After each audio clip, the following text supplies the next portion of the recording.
तो नमस्कार साथियों, गुड मॉर्निंग सभी को। मैं उदित आप सभी का वेलकम करता हूं online study point YouTube channel में। चलिए स्टार्ट करते हैं आज का करंट अफेयर्स 11 मार्च है। ठीक है। हाँ, आप लोग कमेंट सेक्शन में काफी बच्चे पूछ रहे थे सर इसका पीडीएफ फाइल कहाँ मिलेगा। एप्लीकेशन से मिलेगा। एप्लीकेशन का लिंक डिस्क्रिप्शन बॉक्स में दिया गया है, जाके डाउनलोड करिएगा या फिर आप प्ले स्टोर में जाके ऑनलाइन स्टडी पॉइंट सर्च करिएगा और इंस्टॉल कर लीजिएगा और ऐप पर रेटिंग जरूर दीजिएगा, रिव्यू जरूर दीजिएगा। ठीक है। सारी पीडीएफ अपडेट कर दी गई है मार्च महीने की अभी तक की। ठीक है। और आपका वीकली करंट अफेयर्स भी अपडेट कर दिया गया, जाके तुरंत से डाउनलोड करिए। करंट अफेयर्स का सेक्शन मिल जाएगा पीडीएफ में, वहां से आप डाउनलोड कर सकते हैं। ठीक है। चलिए आगे बढ़ते हैं, शुरू करते हैं आज का हमारा जो है बेहतरीन सेशन। ठीक है। चलिए, और वीडियो लाइक आप कर ही दीजिएगा, करते ही हैं आप लोग। ठीक है। चलिए आज की शुरुआत करते हैं बेहतरीन मोटिवेशनल लाइन के साथ में। आगे बढ़ना है तो फालतू लोगों की सुनना बंद कर दो, वो केवल आपके आत्मविश्वास को कम करेंगे। तो बिल्कुल सही बात है। आप बिल्कुल स्टूडेंट लोग क्या करें, आप लोग जितने भी बच्चे तैयारी करते हैं, केवल आप अपने आप से मतलब रखिए और घर वालों से। अगर आपको सफल होना है साथियों, तो इस चीज को आप जान लीजिए कि डिमोटिवेट करने वाले बहुत कम लोग आपको मिलेंगे। ठीक है। वो बहुत ज्यादा लोग मिलेंगे, मोटिवेट करने वाले बहुत कम लोग आपको मिलेंगे। ठीक है। चलिए स्टार्ट करते हैं आज का हमारा पहला और मोस्ट इंपॉर्टेंट क्वेश्चन। देखिए साथियों, ये क्वेश्चन ऐसा ऐसा तो एग्जाम में 100% आएगा और हर एग्जाम में ये प्रश्न पूछा जाएगा। इसको आप लोग नोट कर लीजिएगा। क्वेश्चन क्या है देखिए, कौन 71वां मिस वर्ल्ड 2024 की विजेता बनी है। हाल ही में मिस वर्ल्ड खिताब हुआ है साथियों, जो कि भारत के मुंबई में आयोजित हुआ है। मिस वर्ल्ड 71वीं कौन बन गई, नोट करिएगा साथियों। इनका नाम है क्रिस्टीना पिजस्कोवा। क्रिस्टीना पिजस्कोवा, ये कहाँ की है, ये चेक गणराज्य की है। कहाँ की है, चेक गणराज्य की है ये नोट कर लीजिएगा। ठीक है। वेरी इंपॉर्टेंट क्वेश्चन है। और आपको बता दें कि जो शिनी शेट्टी है साथियों, भारत की तरफ से किसने रिप्रेजेंट किया था, भारत की तरफ से किसने पार्टिसिपेट किया था, शिनी शेट्टी। और ये जो है मिस इंडिया भी थी 2022 में। और कैरोलिना बिलास्कावा जो है ये साथियों कहाँ की है, पोलैंड की है ये इनका कंट्री याद रखिएगा, पोलैंड की है। और ये पहले, इससे पहले थी 2022 की विजेता थी। ठीक है, 2022 की विजेता थी। और ये जो है 2023, ये 2023 की विजेता थी। ठीक है, ये अपनी 2023 की विजेता थी और ये 2024 के। ठीक है, तो 2023 की जो विजेता रहते हैं वही जो है ताज पहनाते हैं, जो रहते हैं विनर। तो 2024 का जो 71वां मिस वर्ल्ड विनर है तो क्रिस्टीना पिजस्कोवा बनी है। वेरी वेरी इंपॉर्टेंट क्वेश्चन है। और ये वाला ऑप्शन जो रीता फारी है, तो आप सबको पता है कि ये भारत की तरफ से पहला मिस वर्ल्ड कौन बनी थी साथियों, पहली मिस वर्ल्ड जो बनी थी भारत की तरफ से, नोट करिएगा कौन बनी थी, वो बनी थी रीता फारिया पावेल। ठीक है, ये भारत की पहली मिस वर्ल्ड थी। अब हम आगे पूरा एक एक पॉइंट डिस्कस करेंगे कि मिस वर्ल्ड की शुरुआत कब हुई थी, इसमें भारत के कौन कौन से विजेता, एक ट्रिक के माध्यम से शानदार याद करा दूंगा आपको। ठीक है, तो देखिए ये है, देखिए चेक गणराज्य की जो है ये, इनका नाम क्या है, क्रिस्टीना पिस्कोवा। ठीक है, क्रिस्टीना नाम याद रखें, क्रिस्टीना आपको याद रहेगा। ठीक है। चलिए, तो इसका आयोजन कहां पर हुआ, मैंने बताया कि भारत के मुंबई में स्थित जियो वर्ल्ड कन्वेंशन सेंटर में हुआ है। और आखिरी बार जो भारत का हुआ था आयोजन 1996 में हुआ था। 28 साल बाद जो है साथियों भारत फिर से आयोजित हुआ है, भारत में मुंबई में जियो कन्वेंशन सेंटर में, तो 1996 में हुआ था। आपको बता दें क्रिस्टीना पिजस्कोवा किस देश की है, चेक गणराज्य की है। सिनी सिटी 2022 में इन्होंने फेमिना मिस इंडिया 2022 का क्राउन जीता था। ठीक है, इस बार जो है ये अपना जगह नहीं बना पाई टॉप 8 में भी, और जो है विजेता बन गई हैं सिनी शेट्टी, ये बन गई हैं क्रिस्टीना। ठीक है, क्रिस्टीना पिजस्कोवा जो कि चेक गणराज्य की है। ठीक है। चलिए, अब यहाँ पर साथियों देखिए, मिस वर्ल्ड की बात की जाए तो मिस वर्ल्ड जो इंटरनेशनल ब्यूटी कंपटीशन है, इसकी शुरुआत कब हुई थी, 1951 में हुई थी। ये जो कंपटीशन है, अलग अलग देशों की महिलाएं इसमें जो पार्टिसिपेट करती हैं। ठीक है, और अपने देश का जो है प्रतिनिधित्व करती हैं। ठीक है, रिप्रेजेंट करती हैं अपने देश को। अब साथियों अभी तक जो भारत में मिस वर्ल्ड बनी है, पूरी मैं ट्रिक आपको, ट्रिक के माध्यम से आपके लिए ट्रिक तैयार किया हूं, पूरे ट्रिक के माध्यम से मैं आपको याद करा दूंगा, ध्यान से सुनिएगा। ठीक है, देखिए ट्रिक क्या है, रेड यूपीएम, रेड यूपीएम। ठीक है, रेड यूपीएम, ये आपको याद हो गया होगा, रेड यूपीएम। तो आर से हो जाएगा रीता फारिया, ये 1966 में बनी थी। फिर ए से हो जाएगा ऐश्वर्या राय, 1994 में बनी थी। डी से डायना हेडन 1997 में, यू से उक्ता मुखी 1999 में, पी से आपका प्रियंका चोपड़ा, एम से मानुषी छिल्लर 2017 में बनी थी। तो रेड यू पीएम, ठीक है, रेड यूपीएम, ये आपको याद हो गया होगा। 4-5 बार आप बार बार बोलिए रेड यूपीएम, तो आपको चीजें याद हो गई होंगी। तो मैंने साथियों यहां से देखिए सारी चीजें, एक एक चीजें मैंने बता दी है। सबसे इंपॉर्टेंट है कि 71वीं मिस वर्ल्ड जो बनी है वो उनका नाम है क्रिस्टीना, और क्रिस्टीना कहाँ की है, पोलैंड की है, और सॉरी ये चेक गणराज्य की है। ठीक है, चेक गणराज्य की हैं, तो ये मोस्ट इंपॉर्टेंट है। मिस वर्ल्ड की शुरुआत कब हुई थी? 1951 में हुई थी साथियों। और पहला भारत की मिस वर्ल्ड कौन थे? रीता फारिया थी। और लेटेस्ट जो थी भारत की 2017 में मानसी छिल्लर थी। ठीक है, तो ये सारे आपको पॉइंट याद रखने हैं, बाकी चीजें नहीं पूछेगा। हाँ, और ये भी पूछेगा कि मिस वर्ल्ड 2024-71 में मिस वर्ल्ड का आयोजन कहाँ हुआ, ये भी पॉइंट पूछा जाएगा एग्जाम में। तो भारत में हुआ था, ये भी इंपॉर्टेंट है। मुंबई में हुआ था, इतना पॉइंट नोट रखिएगा, बाकी सारी चीजें इतनी इंपॉर्टेंट नहीं है। ठीक है, इतना आपको नोट कर लेना है। ठीक है साथियों, अब देखिए, अगर साथियों इतना मैंने मेहनत की है तो आप लोग लाइक भी नहीं करते हैं, तो प्लीज लाइक करिएगा ज्यादा से ज्यादा। आज का टारगेट लाइक 700 है, और कम से कम 2 दोस्तों के साथ शेयर जरूर करिएगा इस कंटेंट को। ठीक है, चलिए आगे बढ़े, और कमेंट सेक्शन में हौसला बढ़ाने के लिए लिखिएगा अगर पसंद आ रही है मेरी क्लास, ये ट्रिक वगैरह पसंद आई है तो। अगला क्वेश्चन क्या है? राष्ट्रपति महामहिम द्रौपदी मुर्मू किस देश की राष्ट्रीय दिवस समारोह में चीफ गेस्ट के तौर पर शामिल होंगी? ये इंपॉर्टेंट क्वेश्चन है आपका, क्योंकि चीफ गेस्ट बन के जा रही हैं। कहां पर जा रही है? मलेशिया जो है साथियों, सॉरी मॉरिशस में जो है ये जा रही हैं। ठीक है, राष्ट्रपति द्रौपदी मुर्मू जो है मॉरिशस जा रही हैं और चीफ गेस्ट के तौर पर जो है जा रही हैं। नेपाल की बात आई है यहाँ पर, तो नेपाल ऑप्शन देख ले, तो ये जो है विश्व का पहला यूपीआई अपनाने वाला विश्व का पहला देश बना है। ठीक है, विश्व का पहला देश बना है यूपीआई अपनाने वाला। ठीक है, यूपीआई अपनाने वाला विश्व का पहला देश बना है। ठीक है साथियों, फ्रांस में अभी हाल ही में साथियों, फ्रांस का एक मोस्ट इंपोर्टेंट क्वेश्चन अभी मैंने बताया था आपको। यहाँ के जो प्रेसिडेंट है कौन है? इमैनुअल मैक्रोन है। इमैनुअल मैक्रोन जो है साथियों, ये भारत के गणतंत्र दिवस समारोह में जो है चीफ गेस्ट थे। ठीक है, इस बार फ्रांस के प्रेसिडेंट जो थे। ठीक है, पाकिस्तान के हाल ही में नए पीएम बने, क्या नाम है उनका? शहबाज शरीफ। ठीक है, शहबाज शरीफ। तो मैंने ये बाकी के ऑप्शन भी आपको जो है रिलेट करा दिया है चीजों से, ये सब कुछ आपको याद रखना है साथियों। France, Paris. ठीक है, तो इमैनुअल जो है मैक्रोन ये गणतंत्र दिवस समारोह में भारत के जो है चीफ गेस्ट थे। और हाँ, फ्रांस से एक और मोस्ट इंपोर्टेंट क्वेश्चन है साथियों, यूपीआई अपनाने वाला जो है ये पहला यूरोपीय कंट्री बना है, पहला यूरोपियन कंट्री बना है फ्रांस। और विश्व का पहला कंट्री नेपाल बन गया है। ठीक है साथियों, तो सारे पॉइंट आपको मैंने यहाँ पर क्लियर कर दिए हैं। देखिए, चलिए, तो ये 12 मार्च को जो है साथियों मॉरिशस के राष्ट्रीय दिवस समारोह में चीफ गेस्ट के तौर पर शामिल होंगी। और यहाँ के जो प्रेसिडेंट है साथियों पृथ्वीराज सिंह रूपन, और प्रधानमंत्री प्रवीण कुमार जगन्नाथ के साथ जो है द्विपक्षीय चर्चा जो है ये करने वाली है। ठीक है, यहाँ पर द्विपक्षीय चर्चा होगी और मॉरिशस की राजकीय यात्रा पर रहेंगी। वेरी इंपॉर्टेंट क्वेश्चन हो जाता है। अगला क्वेश्चन देखते हैं, हाल ही में कौन जो है भारतीय पैरालंपिक समिति का नया अध्यक्ष बनाया गया है? भारतीय पैरालंपिक समिति यानी पीसीआई का, पैरालंपिक कमेटी ऑफ इंडिया के नए अध्यक्ष बन गए हैं देवेंद्र झाझरिया। तो आपका ऑप्शन भी यहाँ पर राइट आंसर हो जाएगा। कौन बन गए हैं? देवेंद्र झाझरिया बन गए हैं साथियों। आगे हम पूरा चर्चा करेंगे भारतीय पैरालंपिक समिति के बारे में। राजीव कुमार के बारे में देख लेते हैं, ऑप्शन में है राजीव कुमार जो है साथियों भारत के वर्तमान में मुख्य चुनाव आयुक्त है। कौन है? मुख्य चुनाव आयुक्त कौन से क्रम के हैं साथियों? ये आपसे एग्जाम में क्वेश्चन पूछेगा, इसको नोट कर लीजिए आप लोग। मुख्य चुनाव आयुक्त हैं, ये 25वें नंबर के हैं। कौन से? 25वें क्रम के हैं साथियों। ठीक है, भारत के मुख्य चुनाव आयुक्त। अब यहाँ पर चुनाव की बात हो रही साथियों, तो वर्तमान में जो भारत में राष्ट्रीय मतदाता दिवस मनाया जाता है साथियों, प्रतिवर्ष 25 जनवरी को मनाया जाता है। 25 जनवरी को मनाया जाता है। 25 जनवरी को ही जो है इसकी स्थापना हुई थी चुनाव आयोग की, इसलिए जो है मनाया जाता है। ठीक है, गिरीश चंद्र मुर्मू ये कौन है वर्तमान में भारत के? सीएजी। ये सीएजी क्या है? Controller and auditor general of India, यानी कि भारत के नियंत्रक और महालेखा परीक्षक कौन है? नियंत्रक और महालेखा परीक्षक कौन है साथियों? तो ये है गिरीश चंद्र मुर्मू। तो आप लोग कमेंट में कोई बता सकता है क्या कि कौन से क्रम के हैं गिरीश चंद्र मुर्मू? कमेंट सेक्शन में बताइए आप लोग। राजीव गाबा ये कौन है वर्तमान में भारत के? वर्तमान में कैबिनेट सचिव है। ठीक है, कैबिनेट सचिव है वर्तमान में। कौन है? राजीव गाबा जो है वर्तमान में कैबिनेट सचिव है साथियों। वेरी वेरी इंपॉर्टेंट क्वेश्चन है आपके। ठीक है, ये सारे मैंने चारों ऑप्शन आपको क्लियर कर दिए हैं, रिलेट कर दिए हैं। ऐसे ही मैं हर प्रश्न में आपको समझाता हूं साथियों, तो वीडियो को प्लीज लाइक जरूर करिए, और क्लास अच्छी लग रही हो तो, है ना। चलिए आगे देखते हैं, ये है देवेंद्र झाझरिया साथियों। अभी हाल ही में आपको याद होगा कि भारतीय पैरालंपिक समिति को सरकार ने निलंबित कर दिया था। ठीक है, यहाँ पर चुनाव में काफी देरी हो रही थी। ठीक है, तो अब जो है भारतीय ओलंपिक समिति के 42 वर्षीय देवेंद्र झाझरिया को जो है बना दिया गया है। अगर देवेंद्र झाझरिया की बात की जाए तो साथियों ये जो है 2004 में एथेंस में जेवलिन थ्रो में, और 2016 के रियो पैरालंपिक में F46 कैटेगरी में गोल्ड मेडल जीता था।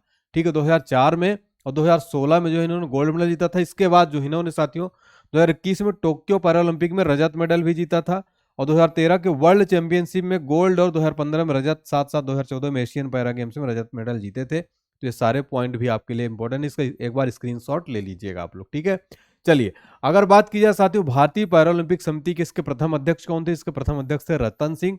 इसका उद्देश्य क्या है? तो भारत में जो दिव्यांगजन है उनके लिए खेलों को बढ़ावा देना। और भारत की पैरालंपिक समिति की जो स्थापना हुई थी साथियों 1992 में हुई थी। अब बताइए यहां से क्या प्रश्न बाहर जाएगा? सारे मैंने फैक्ट क्लियर कर दिए जो यहां से पूछे जाएंगे। ज्यादा आप पढ़ा भी, मतलब कि इतने ज्यादा फैक्ट भी मत पढ़िए जो याद ही नहीं रह सके। यहाँ मैं देखता हूँ 2-2 घंटे की वीडियोस रहती करंट अफेयर्स, कितने सारे फैक्ट बच्चों को पढ़ा देते हैं, याद कितना रहता है वो जरूरी है ना।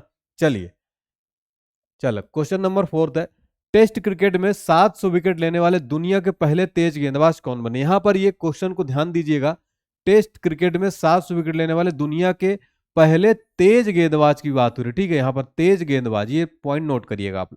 सबसे तेज गेंदबाज जो है बन गए हैं साथियों, वो बन गए हैं आपके जो है जेम्स एंडरसन। कौन है? जेम्स एंडरसन बन गए, ठीक है। पैट कमिंस की बात की जाए यहाँ पर साथियों, तो ये जो है अभी हाल ही में इनको सनराइजर्स हैदराबाद का जो है कैप्टन बनाया गया। सनराइजर्स हैदराबाद का कैप्टन बनाया गया, ठीक है। इनको कैप्टन बना दिया गया है। हार्दिक पांड्या को साथियों रोहित शर्मा की जगह पर जो है मुंबई इंडियंस एमआई का कैप्टन बनाया गया है, ठीक है। एमआई का कैप्टन बना दिया गया है किसको? हार्दिक पांड्या को। आर अश्विन के बारे में मैंने आपको अभी पढ़ाया था, आप लोग कमेंट सेक्शन में बताइए। आर अश्विन के बारे में मैंने भी स्पोर्ट्स से रिलेटेड वेरी इंपॉर्टेंट क्वेश्चन इनका था, कमेंट सेक्शन में आपको बताना है। मैं सारी चीजें नहीं बताऊंगा, आप खुद लिखिए ताकि आपको चीजें याद हो जाए, ठीक है। तो यहाँ पर देखते हैं साथियों, ये है जेम्स एंडरसन। अभी जो भारत और इंग्लैंड के भी साथियों 5वां टेस्ट चल रहा, आखिरी टेस्ट, उसमें जेम्स एंडरसन ने इतिहास रच दिया है। और इन्होंने साथियों कुलदीप यादव को विकेट लेने के साथ दुनिया के पहले तेज गेंदबाज बने जिन्हें 700 विकेट हासिल किया है। हालांकि इनसे ज्यादा विकेट है लेकिन वो लोग स्पिनर हैं, ठीक है। तो वह इस उपलब्धि को हासिल करने वाले दुनिया के केवल तीसरे खिलाड़ी हैं। देखिए, अब पहले स्थान पर है मुथैया मुरलीधरन, पूरा डाटा देखेंगे। दूसरे स्थान पर है शेन वॉर्न। देखिए यहां पर देखिए जो मुथैया मुरलीधरन है साथियों, ये 800 विकेट लिए, लेकिन ये स्पिनर है, ठीक है, ये स्पिनर है, ये भी स्पिनर है साथियों। शेन वॉर्न भी है, अनिल कुंबले भी, स्टुअर्ट ब्राड, ये जो है मध्यम गेंदबाज है, ठीक है। और जेम्स एंडरसन जो तेज गेंदबाज लेने वाले दुनिया के पहले खिलाड़ी बन गए 700 विकेट। लेकिन वैसे विकेट के मामले में ये जो है 3rd नंबर पर, लेकिन तेज गेंदबाज के मामले में इन्होंने रेड रिकॉर्ड जो है बना दिया है, ठीक है। चलिए, तो यहां पर हमने सारी चीजें जो है कवर कर दी है आपको। अगला क्वेश्चन है, हमारा संविधान हमारा सम्मान अभियान, ये कार्यक्रम कहाँ आयोजित किया जाएगा? तो ये जो है साथियों बीकानेर में आयोजित किया जाएगा। ये कहाँ आता है? बीकानेर, आपका राजस्थान के अंतर्गत, राजस्थान के अंदर आता है बीकानेर, ठीक है। कोलकाता की बात की जाए तो अभी हाल ही में जो कोलकाता में भारत की पहली साथियों, भारत की पहली जो है, नोट कर लीजिएगा, भारत की पहली अंडर वाटर मेट्रो ट्रेन कहां पर चली है? अंडर वाटर, पानी के अंदर ट्रेन चलने, मेट्रो ट्रेन चली, अंडर वाटर मेट्रो ट्रेन का उद्घाटन किया गया है, पीएम मोदी जी ने किया है कोलकाता के अंदर, ठीक है।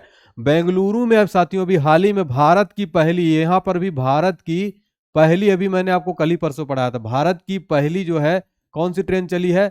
ड्राइवरलेस मेट्रो ट्रेन चलेगी। कौन सी? ड्राइवरलेस, बिना ड्राइवर वाली, ठीक है, ड्राइवरलेस, बिना ड्राइवर वाली जो है ट्रेन चलने वाली है। कहां पर? यहाँ बेंगलुरु के अंदर, ठीक है। तो ये पॉइंट नोट कर लीजिएगा, वेरी वेरी इंपॉर्टेंट। अच्छा, भारत का पहला 3D प्रिंटेड डाकघर भी बेंगलुरु के अंदर लगा है। भारत का पहला 3D प्रिंटेड डाकघर, 3D प्रिंटेड डाकघर जो है बेंगलुरु के अंदर रखा है, ये भी नोट कर लीजिएगा, ठीक है। और संबलपुर की बात किया, संबलपुर में क्या खुला है साथियों हाल ही में? भारत का पहला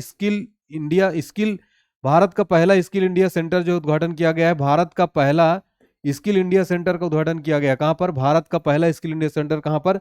संबलपुर के अंदर। संबलपुर जो कहां आता है साथियों? संबलपुर ओडिशा के अंदर आता है, ठीक है। कहां पर आता है? ओडिशा के अंदर जो है साथियों संबलपुर आता है। वेरी वेरी इंपॉर्टेंट क्वेश्चन है आपके एग्जाम के लिए, ठीक है। हाँ, चलिए अगला क्वेश्चन देखते हैं साथियों यहाँ पर। हाँ, इसका देखते हैं, हमारा संविधान हमारा सम्मान जो है, इसका अभियान बीकानेर में शुरू किया गया है। आपको बता दें कि इसका उद्देश्य, देखिए साथियों 24 जनवरी को जो है न्याय विभाग ने नई दिल्ली में हमारा संविधान हमारा सम्मान नामक एक अभियान शुरू किया था। इसका उद्देश्य था कि हमारे जो नागरिक उनको कानून के बारे में, कर्तव्यों के बारे में, ये सब कानूनी अधिकारों के बारे में जो है जागरूक करने के लिए, अवेयर करने के लिए जो है इसका अभियान का उद्देश्य था, ठीक है। इसका उद्घाटन भारत के उपराष्ट्रपति जी ने किया था और हमारा सम्मान हमारा अभियान, हमारा संविधान हमारा सम्मान नामक अभियान शुरू किया गया था। तो इसी के समय, लॉन्च के समय साथियों समाज के हर हिस्से में अभियान के बारे में जागरूकता और उत्साह फैलाने के लिए पूरे वर्ष नियमित क्षेत्रीय और राज्य स्तरीय कार्यक्रम आयोजित करने का निर्णय लिया गया था। इसी क्रम में जो है साथियों यहाँ पर बीकानेर में, राजस्थान के अंदर जो है ये आयोजित किया जाएगा, ठीक है। चलिए अगला क्वेश्चन है, किस देश को प्रतिष्ठित खसरा और रूबेला चैंपियन वैश्विक पुरस्कार से सम्मानित किया जाएगा? तो किसको किया जाएगा साथियों? वेरी इंपॉर्टेंट क्वेश्चन है ये, देखिए किस देश को जो है प्रतिष्ठित खसरा और रूबेला चैंपियन वैश्विक पुरस्कार से सम्मानित किया जाएगा? तो राइट आंसर हो जाएगा इसका इंडिया को जो है दिया जाएगा सम्मान। तो इंपॉर्टेंट क्वेश्चन है। श्रीलंका में हाल ही में साथियों क्या आयोजित किया गया था? जो है गीता महोत्सव, वैश्विक गीता महोत्सव का आयोजन कहाँ किया गया था साथियों? ये किया गया था श्रीलंका के अंदर। ठीक है, चलिए तो यहाँ पर राइट आंसर हो जाएगा ऑप्शन सी भारत। ठीक है, चलिए तो यहाँ पर देखिएगा साथियों 6 मार्च को जो है प्रतिष्ठित खसरा और रूबेला चैंपियन पुरस्कार सम्मानित किया गया है। यह पुरस्कार जो है भारत को बीमारियों से निपटने और इसके अनुकरणीय प्रयास के लिए दिया गया है। आपको बता दें कि वाशिंगटन डीसी में जो है अमेरिकी रेड क्रॉस मुख्यालय में the measles and rubella partnership की ओर से भारत को यह सम्मान दिया गया है। खसरा जो है साथियों ये पॉइंट एग्जाम में पूछा था, संक्रामक विषाणु जनित रोग है और ये जो है छोटे बच्चों की मृत्यु का मुख्य कारण बनता है। रूबेला किस वायरस के कारण होता है? तो ये अक्सर जो है साथियों इसका वेरी इंपॉर्टेंट रूबेला जो है रूबेला वायरस कारण होता है और ये संक्रामक आम तौर पर हल्का वायरल संक्रमण है ये। ठीक है, चलिए अगला क्वेश्चन देखते हैं। हाल ही में किसने पहली यूईएफए महिला राष्ट्रीय लीग जो है जीती है? तो यहाँ पर राइट आंसर हो जाएगा स्पेन ने जीती है साथियों। जर्मनी की बात आ रही है, जर्मनी से रिलेटेड आपको क्या तुरंत क्लिक करना चाहिए? विश्व की पहली हाइड्रोजन ट्रेन कहां पर चली है? विश्व की पहली हाइड्रोजन ट्रेन, विश्व की पहली हाइड्रोजन ट्रेन कहां पर चली है साथियों? ये चली है जर्मनी के अंदर। ठीक है, विश्व की पहली हाइड्रोजन ट्रेन कहां पर चली है? ये चली है साथियों कहां पर? जर्मनी के अंदर चली। ठीक है, ये वेरी इंपॉर्टेंट क्वेश्चन है, विश्व की पहली हाइड्रोजन ट्रेन। ठीक है, चलिए जापान ने साथियों अभी हाल ही में विश्व का पहला क्या लॉन्च किया? लकड़ी उपग्रह। विश्व का पहला लकड़ी उपग्रह लॉन्च किया। विश्व का पहला लकड़ी उपग्रह लॉन्च किया किसने? जापान ने। ठीक है, विश्व का पहला लकड़ी उपग्रह लॉन्च किया है जापान ने जो है साथियों लॉन्च किया विश्व का पहला लकड़ी उपग्रह। ठीक है, चलिए ऑस्ट्रेलिया साथियों, ये ऑस्ट्रेलिया की बात की जाए साथियों तो यहाँ पर जो कंगारुओं का देश कहा जाता है, इसको कंगारुओं का देश कहा जाता है। ऑस्ट्रेलिया सिस्टेटिक जी का एक वेरी इंपॉर्टेंट क्वेश्चन पूछा था, ग्रेट बैरियर रीफ कहाँ स्थित है? ग्रेट बैरियर रीफ जो है ये कहाँ स्थित है? एग्जाम में कई बार पूछा तो ऑस्ट्रेलिया में स्थित है साथियों। ग्रेट बैरियर रीफ कहाँ है? ऑस्ट्रेलिया के पूर्वी तट पर स्थित है। ठीक है, चलिए यूईएफए का फुल फॉर्म क्या होता है? इस प्रश्न में union of European football association. ठीक है, तो इसका जो है खिताब जीत लिया किसने? स्पेन ने जीत लिया है। नेक्स्ट क्वेश्चन है, हाल ही में किस देश में नरेश कुमार को भारतीय दूत के रूप में नियुक्त किया गया है? नरेश कुमार को भारतीय राजदूत के रूप में नियुक्त कर दिया गया है साथियों। मॉरिटेनिया के जो है नियुक्त कर दिया गया है। यूएई की बात की जाए साथियों तो अभी हाल ही में यूएई में जो है पीएम मोदी जी ने पहला जो है हिंदू मंदिर का उद्घाटन किया है। किसने? मोदी जी ने हिंदू मंदिर का उद्घाटन किया, हाल ही में मैंने आपको बताया था। कुछ मोस्ट इंपोर्टेंट नियुक्तियां देख लेते हैं। अभी हाल ही में भारत के नए लोकपाल कौन बने हैं? अजय माणिकराव खालविनकर बने। ठीक है, विश्व बैंक की जीईएफ की पहली महिला डायरेक्टर बनी गीता बत्रा। गीता बत्रा है। ठीक है, इनका नाम है गीता बत्रा। ठीक है, गीता बत्रा। श्री साद अहमद वाराइच भारत में पाकिस्तान के नए उच्चायुक्त बने। भारत की पहली महिला पिच क्यूरेटर जयसिंथा बनी है। जयसिंथा बनी, क्या नाम है इनका? जयसिंथा। ठीक है, ये गलत नाम है, जयसिंथा कल्याण। ठीक है, जयसिंथा कल्याण को भारत की पहली महिला पिच क्यूरेटर बनाया गया है। ठीक है, और सरकार ने एस राजीव को हाल ही में सतर्कता आयुक्त नियुक्त किया है। और हाल ही में साथियों जो है उप सेना प्रमुख के नए प्रमुख बने हैं उपेंद्र द्विवेदी जी। और आईसीजे यानी कि इंटरनेशनल कोर्ट ऑफ जस्टिस का अंतर्राष्ट्रीय न्यायालय का नया जो अध्यक्ष बनाया गया है नवाब सलीम को बनाया गया है। साथियों ये वेरी इंपॉर्टेंट क्वेश्चन है। बोइंग डिफेंस इंडिया का नया एमडी बनाया गया है, निखिल जोशी बने। ठीक है, तो ये मोस्ट इंपॉर्टेंट अपॉइंटमेंट मैंने करा दिया, वेरी वेरी इंपॉर्टेंट, अभी हाल ही में हुई है, एग्जाम में जरूर पूछा जा सकता है। चलिए नेक्स्ट क्वेश्चन है, हाल ही में किस राज्य में पहला जनरेटिव एआई शिक्षक आइरिस को पेश किया गया है? आइरिस। ठीक है, एआई यानी कि आर्टिफिशियल इंटेलिजेंस टीचर के रूप में रोबोट की तरह समझिए। एआई शिक्षक आइरिस को पेश किया गया कहां पर? केरला के अंदर। ऑप्शन यहां पर राइट आंसर हो जाएगा। ठीक है, तो ये वेरी वेरी इंपॉर्टेंट क्वेश्चन है। ठीक है, चलिए तो यहां पर साथियों बता दें केरल के तिरुवनंतपुरम में एक स्कूल में भारत का पहला जनरेटिव आर्टिफिशियल इंटेलिजेंस शिक्षक रोबोट आइरिस की शुरुआत के साथ शिक्षक में अभूतपूर्व नवाचार का अनावरण जो है किया गया है। ठीक है, देखिएगा ये जो है मैकर लैब्स एडुटेक के सहयोग से इसको विकसित किया गया है। ठीक है, और ये देखिए केरल सरकार ने एक नई ई गवर्नेंस पहल के स्मार्ट को लॉन्च किया है। और हाल ही में केरल ने साथियों जो है एक अपना खुद का ओटीटी प्लेटफॉर्म, सरकारी ओटीटी प्लेटफॉर्म लॉन्च किया है। उसका नाम क्या है आप लोग कमेंट सेक्शन में बताइएगा। ठीक है, ये सारे क्वेश्चन जो है प्रतिष्ठित केरल ज्योति पुरस्कार के लिए टी पद्मनाभन को चुना गया है।